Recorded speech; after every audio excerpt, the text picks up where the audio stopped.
You're listening to Knowing Faith, a podcast of the Village Church.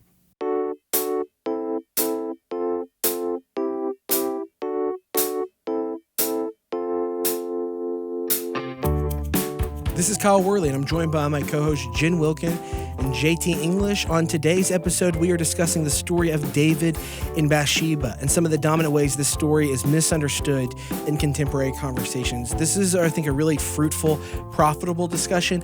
One fun thing you can play along with if you're listening to the podcast, JT and I both had secret words that Jen did not know about that we threw out in the context of the show. And if you can catch those, you can tag your guesses, hashtag Knowing Faith podcast. We hope you enjoy the discussion.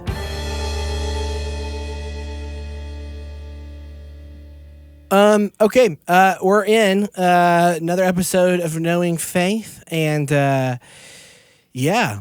Anybody got any? We can't start like that. No, we can't. Let's try again. Hold on. I'm not feeling myself right now. I don't know where this is going. Start with that. Here we I'm go. not feeling myself right Whew, man.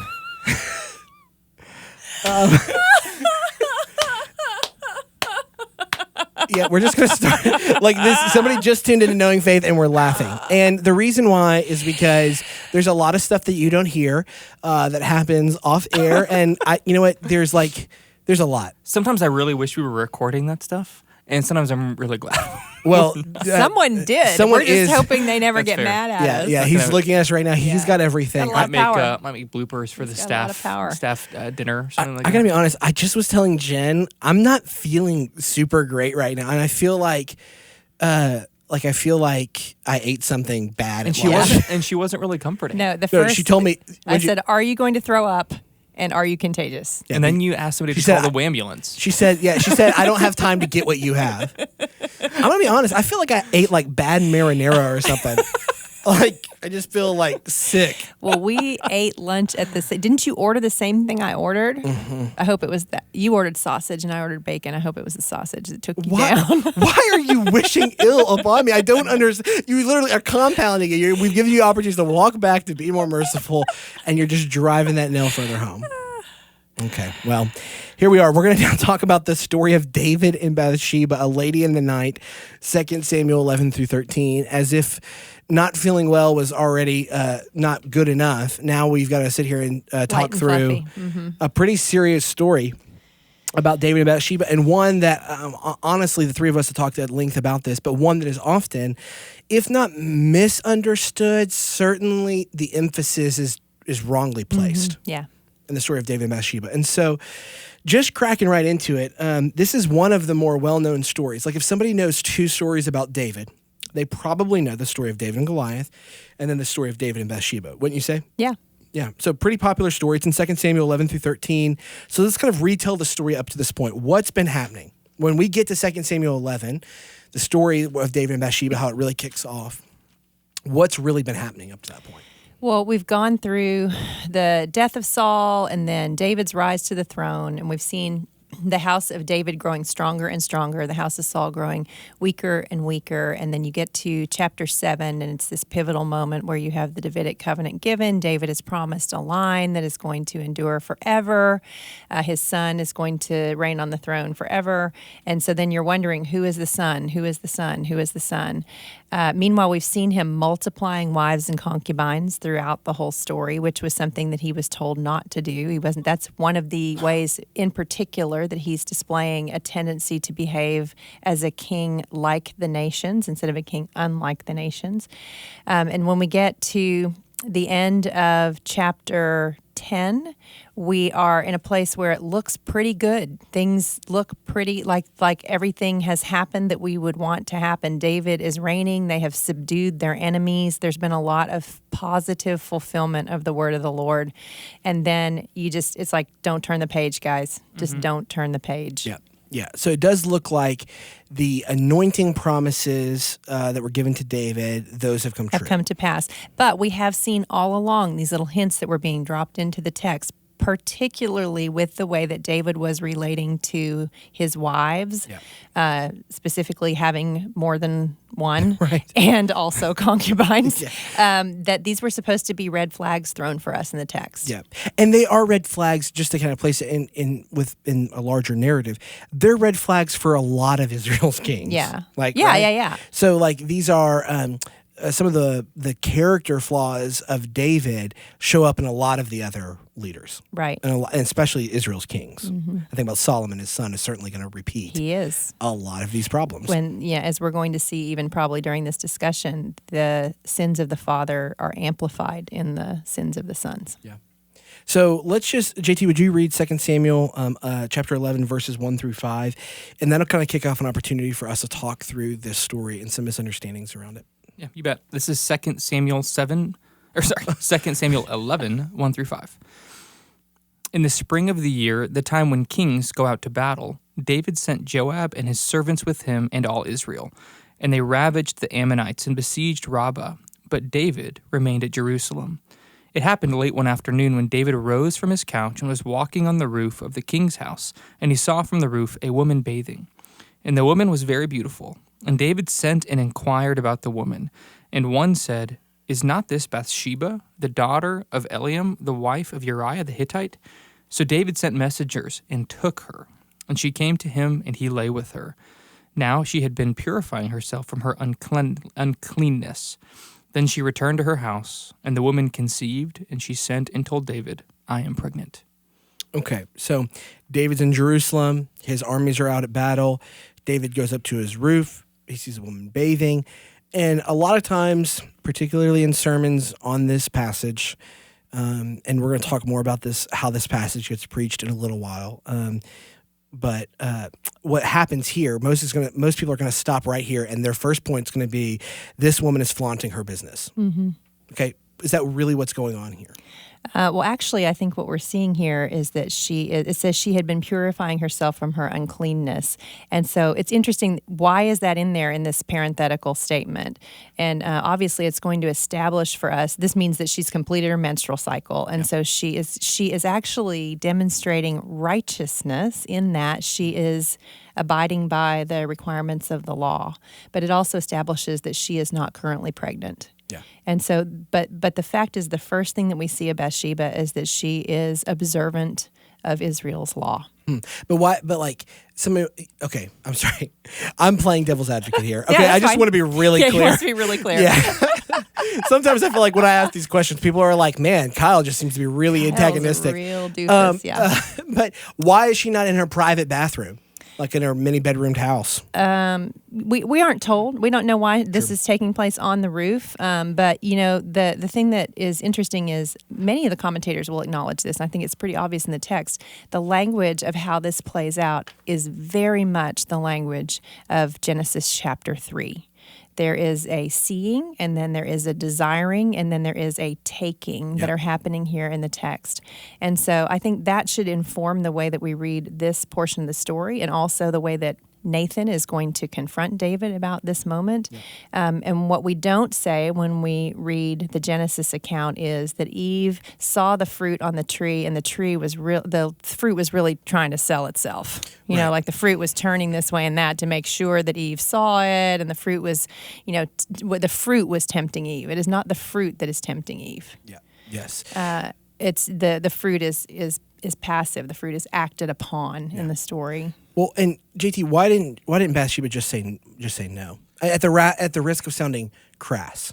Yeah, because and I've heard literally a preacher being like, the righteous thing for Bathsheba would have been to just say no at that point. I mean, the power dynamic between somebody who's bathing and then the king who's sitting up on his roof is universes apart. Yeah. She's not in a position to say no. She's in a position to be taken advantage of. And that's exactly what's happened. I mean, there's injustice, objectification, dehumanization. She's just not in a place where she feels that she can say no. This is a grave injustice being done by David. Yeah. So David doesn't look at her as another daughter of Israel. He looks at her as merely an opportunity to satiate this desire that he feels. That's right. Yeah, I mean, not only that, but if you look at the language, there are other clues here that are given to help us understand how to read this. And one of them is that she's the daughter of Eliam, which we find out further on in the text makes her the granddaughter of Ahithophel, the Gilonite, who is a Canaanite. And then she's married to Uriah the Hittite, who is also a Canaanite. And so not only is she a woman bathing on a roof, but she is married to a person of little consequence who is an outsider, and she herself is the granddaughter of a person who is an outsider. And so she is, with a picture that's being, not only that, but he's on the roof looking down, and that's illustrating even just the social stratification of the whole thing, that he is high and lifted up, and she is the least and the lowest. And you've hit this so many times already on this podcast and in the teaching in the Bible studies, is wicked kings take. That's right. And that's exactly the language you hear. David took her. Yeah. And it's specifically put in there to cue us to think back to Samuel and the words that he had. This was not an offer of, would you like to come Yeah. to my bedroom? It was taking. Yeah, and you hit on this just a minute ago, JT, and it's something we have talked about. I think we've talked about it on the show before, but there is a lot of times we read the Bible and these stories as if they're happening in a vacuum. But there is a very real power dynamic on display here. And I think that particularly there's an uncomfortability among the Christian community to acknowledge how sometimes people in the Bible, characters in the Bible, who we want to be high and noble, abuse that power dynamic for their own gain. Yeah. But they do that. They do that, just like other people in the world do that, just like we as Christians do that, right? So it's not just that like David's the only one who's ever abused a power dynamic, but he is one who has. Yeah, one of the things that's interesting here, I don't want to get us too far off topic, but we've just done a podcast recently on humble Calvinism. Right. And a tenet of Calvinism is total depravity. But for some reason, in some Reformed communities, we're only comfortable talking about total depravity as it relates to individuals, not systems of injustice or power dynamics. That there wouldn't be some kind of a system in place that would itself be totally depraved. Is something that the Reformed community should be entirely familiar with and wanting to be repentant of. But for some reason, that isn't readily acknowledged. But I think that's something that we see here. Oh, yeah. Is that it's not just that David is totally depraved. He is. Yeah. But he's also taking advantage of a system that's depraved also, Yes. where the strong get stronger and the weak are taken advantage of. And that's not God's righteous way. No. But it is an abuse of that system. That's right. And it's an abuse of power. And so when we're thinking about the full breadth of David's wickedness here, because oftentimes this story is really just trivialized into, and I say trivialized, adultery is a very serious thing. And the Bible condemns adultery and says that adultery is wrong. So you don't need to ask, does the Bible think adultery is a positive thing? The Bible is unified in its view that adultery is wrong. But a lot of times the take on this story is just David committed adultery, that's the gravest thing that happened. Often it's that David and Bathsheba committed adultery. And I think there is a desire to romanticize David and because he's going to marry Bathsheba, and in our minds that means, and they lived happily ever after, that's what's going on here. Is this adultery? Yes, it is adultery in the sense that when we find Nathan coming to David and telling him his sin, we find that David has adulterated what was a pure and happy marriage. So it is adultery, but we have cultural baggage around the term adultery to where when we hear adultery, we think affair. We think that two people who were equally had equal agency in the matter looked at one another and thought that the other was attractive and then broke up their marriages to begin a sexual relationship. Is that this story? No. It doesn't Equal appear. agency, that's helpful category. Yeah. Like that, I like that term. Yeah. Or that phrase. Well, I mean, because and this should be disagreeable to no one, but David and Bathsheba were not equals. No. No. I mean, at the risk of just pointing out what we've obviously stated, they are very different. David holds the highest position in Israel. And Bathsheba, as Jen has pointed out, is marginalized by at least 3 different things, right? Yeah. Like who her father was, who her husband is, and then just her status in Israel. And she's a woman. And her Right, gender, yes. her gender, sexuality. Yeah, her gender too. And the thing that's interesting too, the text is also cueing us to her objectification by the fact that she's named by someone other than David in verse 3 when he goes to inquire who she is. And then after that, she is not named again until after this whole thing has played out. She's referred to as the woman. Yeah. So it's like the act itself is the story is like telling it like she becomes nameless. There. I think that the narrator is asking us to see her the way that David sees her. Okay. She is a category. She is a commodity instead of she is a human with a name. Jen, is there anything here, and Kyle, you too, obviously this is a highly sexualized story. Yeah. Not taking away from that at all. Is there anything here in terms of David's desire that also relates to him by his own means and effort trying to bring about the promises of God? You're talking about with the son? Yeah. So like it's his son that is going to build God's house, and he's looking for a son. You think of like Abraham, for example. He has sons. Right. Yes, but with Abraham. So I guess I'm just wondering if there's any parallels to Abraham needing an offspring and a son. Well, we do certainly see that when we get to the child that is conceived as a result of this, that child is the child of the will of man, as we see with that's what I'm saying with Ishmael, the child born of the will of man. Isn't Solomon the son, the next son? Yes. So that's what I'm saying. Yeah. I'm just wondering if there. I think that seems like you could retroactively see that it played out that way, but I don't think David. Yeah, is, David's not like I need the promised son. Now I do think that when David intercedes, not in a righteous way. Hear me the right way. I'm not saying he's doing it. No, I get it. Okay. No, I do think when we see David, where God says the child is going to die, and then David intercedes and asks that the child not die. I do think that that's very intentionally similar to the way we see Abraham say, "Oh, that Ishmael might live before you." I do think there's that. Okay. But I do think, too, what we're seeing play out is in James chapter 1, 14 and 15, James says, "But each person is tempted when he is lured and enticed by his own desire.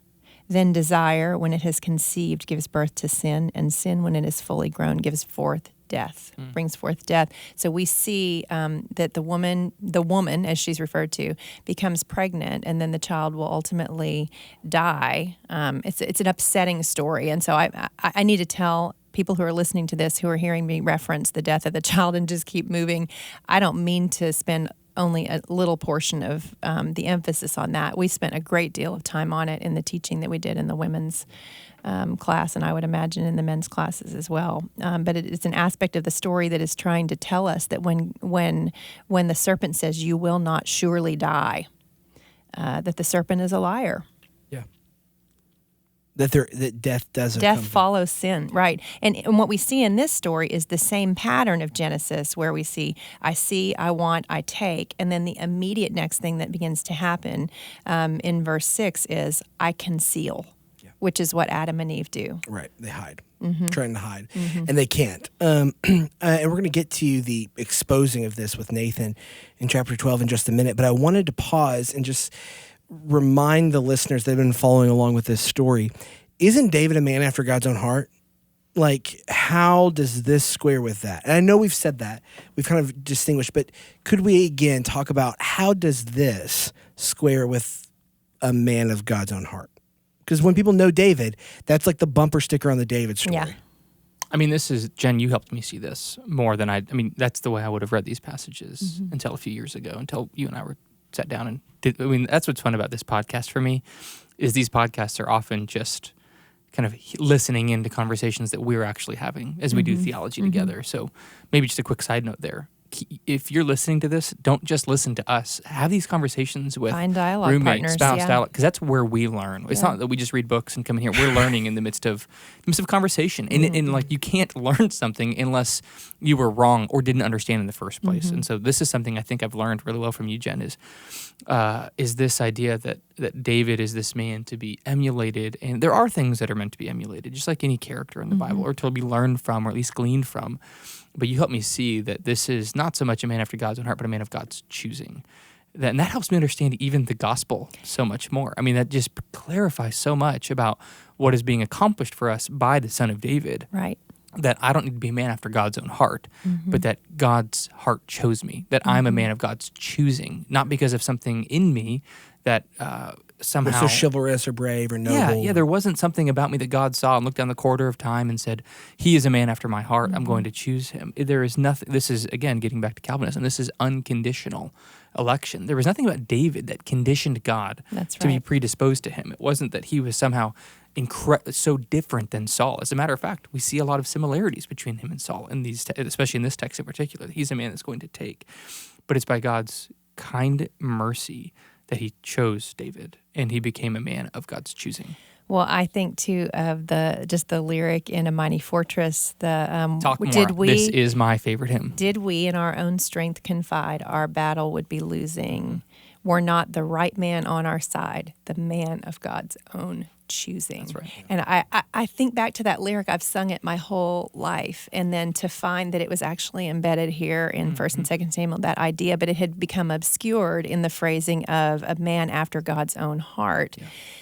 And again, I think man after God's own heart is a way of expressing that idea, but it's culturally lost on us because we have so many wrong associations about our hearts and we have this strong impulse to say that the way that David points to Christ is more often in a positive regard than in a negative regard. And I don't think we have to do that. I think that the beauty of Christ is apparent in both David's successes, if that's the right word, and his failures. Well, it's much harder to tell the David story the right way than it is to tell it the way it's often told. When we start looking for the textual clues and taking these stories in the context of the whole book, probably no other story in the Bible has shifted so much for me when placed in its context than this one. Yeah. Because before, it's like you really have to just kind of ignore the seedy parts of David's life for the really good, like, look, shouldn't we follow David kind of parts of his life? He's a man after God's own heart.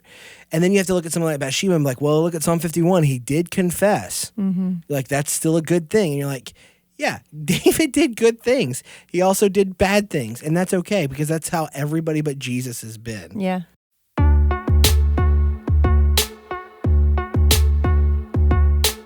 Jen, who's one of the smartest people that you know? JT English. That's true. And where did JT go to seminary at? Pretty sure it was Southern Seminary. It was. And we have a lot of people that are a part of our staff that have either are in programs at Southern or have completed programs through Southern. And we have a ton of our members across a variety of life stages who are currently students at Southern Seminary because they make it so easy and so accessible. And if you're looking to pursue more theological education, whether an undergrad or a master's, or even just to get some classes to become a better Bible teacher, you can go to Southern Seminary's website, sbts.edu, and you can apply using the code KNOWINGFAITH and have your application fee waived.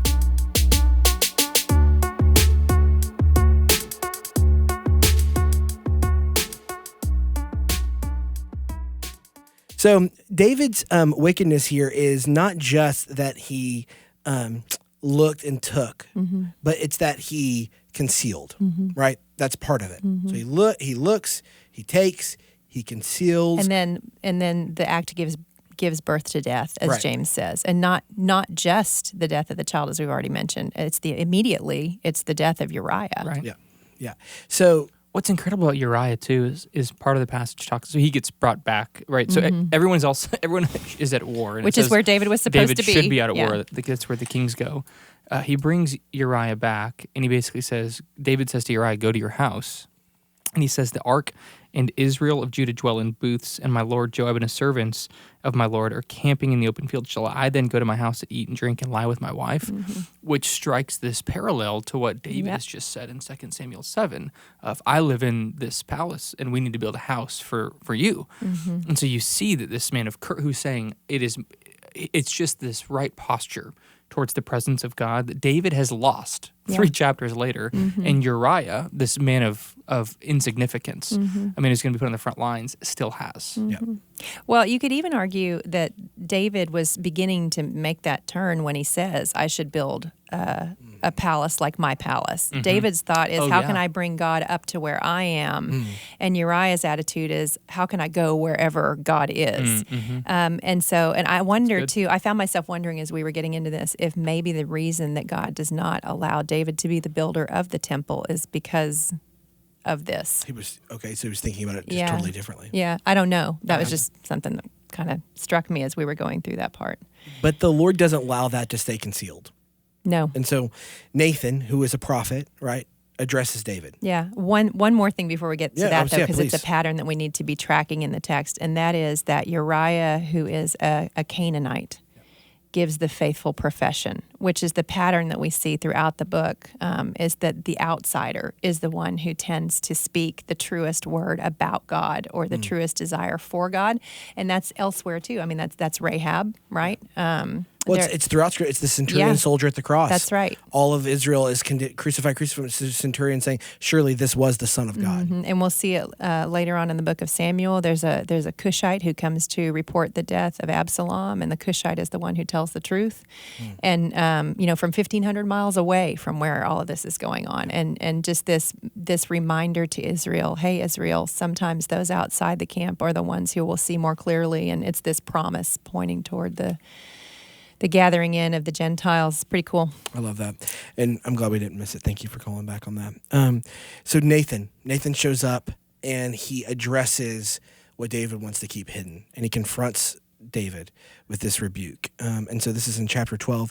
What's going on here? Why is this significant? Like, what's Nathan's pointed critique on David? Well, it's almost like a parable. He's telling him a parable where he's saying there's a rich man and a poor man. The rich man has a flock, the poor man has this ewe, and then this lamb. And ultimately, through a sequence of events, the rich man takes the lamb from the poor man and sacrifices it.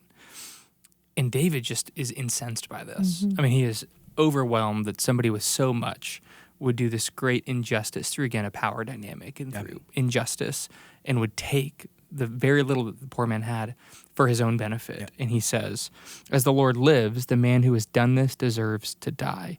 And then Nathan says to him in 2 Samuel 12, verse 7, Nathan says to David, you are this man. Which, how many times have we read the Bible and had similar experiences where you can read yourself into the story the wrong way?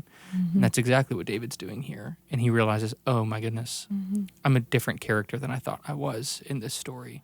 I'm the villain, not the victor in this story. Yeah, I do think it's a parable, and I think just as we would do with a parable, it helps if we slow down and identify who each of the characters is in the parable. And that was something that had never been. I'd heard the prophecy read, and it was like, oh, David's busted, but not. This is how this story is designed. Because think about it, the rich man had very many flocks and herds, and that would be a reference to David's wives and concubines, right? You had all of these wives and concubines, but we're not done yet because they're just flocks and herds. But then we find out that there's a poor man, so we're getting the power dynamic contrast there right away, right? David has, not only does he have a lot of things, but he has a lot of power. But then there's the one little ewe lamb, and the one little ewe lamb is not just flocks and herds for consumption. It is treated like a family member. And specifically, he says that it was treated as a daughter to him. And that's it throws us off because we would expect a different analogy there because we know that it's referring to Uriah's wife. But the Hebrew word for daughter is what? Bat, which is the first syllable in Bathsheba's name. And so he's actually already bringing David into a hint of what the punchline is going to be. But where it gets interesting for me is when Nathan says, now there came a traveler to the rich man, and he was unwilling to take one of his own flock or herd to prepare for the guest who had come to him, but he took the poor man's lamb and prepared it for the man who had come to him. So we see a lamb that was clearly not intended for slaughter, led as a lamb to the slaughter, and slaughtered for what? A traveler. And so then the question is, who is the traveler that comes to David? And I think the answer is it's lust. So the parable shows us Bathsheba sacrificed on the altar of David's lust. He had wives and concubines at his disposal to satisfy his lust. And instead, for his consumption. I mean, that's what's implied here. And instead, he goes and takes a prized possession of someone else that was never intended to be consumed, and he consumes it. Chilling. It is chilling. I have every connection you just made there, I've never heard before.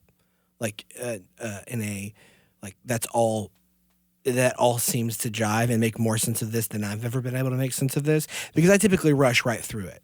Like I rush right through it to the "you're the man" part.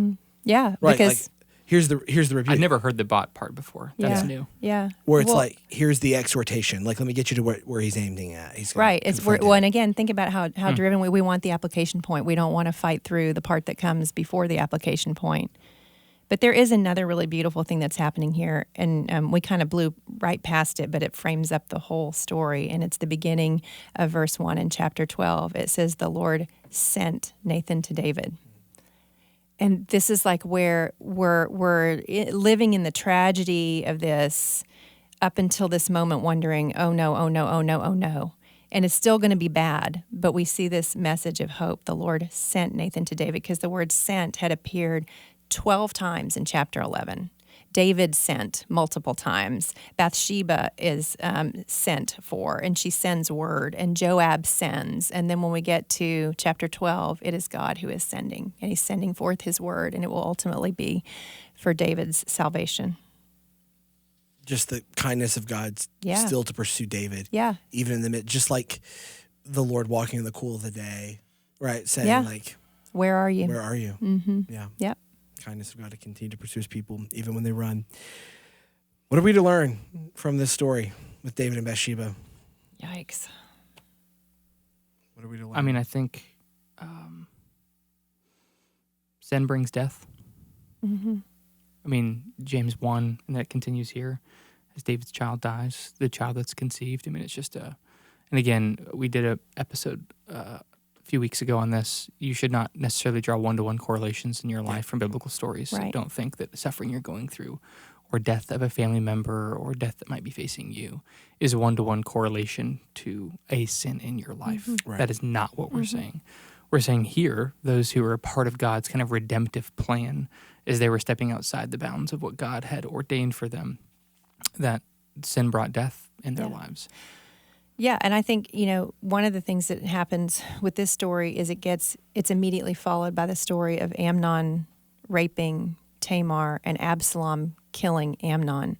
And so David takes Bathsheba to satisfy his lust, and he kills Uriah to make things easier. And his sons Amnon will take his sister. The word took is in that story again. And then brother will murder brother. And so you see this amplification of the sin of the father in the sin of the sons. But not just that. I think if we're looking for a lesson to take from this, it is be careful what you begin. Because I think we tell ourselves that our sin is our business. Yep. But sin always Right. has consequences for others as well. And we cannot calculate the cost of a personal choice. Which is why, the great commandment is love the Lord your God with heart, soul, mind, and strength, and love your neighbor as you love yourself. And in the story of David and Bathsheba, we see that when we treat the things of God with contempt, we will treat our neighbor with contempt and ourselves with contempt as well. Jen, can you help me understand part of the end of this paragraph? So David learns of the child's death, and you would expect his response to be one of incredible remorse, grief, and it is, right? But it says in the text that he learns that he's dead, so David arose from the earth, washed and anointed himself, and changed his clothes. He went to the house of the Lord and worshiped, and later it says he eats and has this feast, like he gets a big steak dinner, has Fig Newton's chip, like he just has this feast set up for himself. Why? I don't know. There was a lot of conversation about it in the commentaries, sort of a lot of, we're not really sure if it's a sign of him just accepting the will of the Lord or if it's callous. I mean, some people wanted to make it callous because then we will see him grieve so deeply over Absalom later on in the story. And so there's a lot of question about what's the difference between the way that he responds here and the way that he responds there. I don't know. Anybody got any thoughts? I don't. No. I genuinely don't. Yeah. I mean, I haven't thought about it at all. I do like, you actually helped me, JT, with, there was this really cool part here in verse 23 of chapter 15, chapter 12. Sorry, I got ahead of myself. Where David says, but now he is dead. Why should I fast? Can I bring him back again? I shall go to him, but he will not return to me. And you pointed out to me how this is actually sort of an inversion of what we see with Christ, that Christ does come back again, that he is dead, but he rises, and that he will come to us. We don't go to him. I thought that was really cool, and it made me think of that liturgical statement of the church: Christ has died, Christ has risen, Christ will come again. Yeah, that's right. just the inversion of this. The whole true thing. Son of David. Yeah, the true Son of David. Born of a woman, will die on our behalf, but he will come back. He does come back from the dead. Yeah. And he will come back for us again. It's a sobering story, but that's a hopeful note to end on in light of the whole other story that we were covering. Listen, if there's anything you heard us talk about on the show that you'd like to know more about, you can find details on our website, tvcresources.net. On our next episode, we're going to be talking about the Lord's Supper with the wonderful Mason King. See you next time. Grace and peace.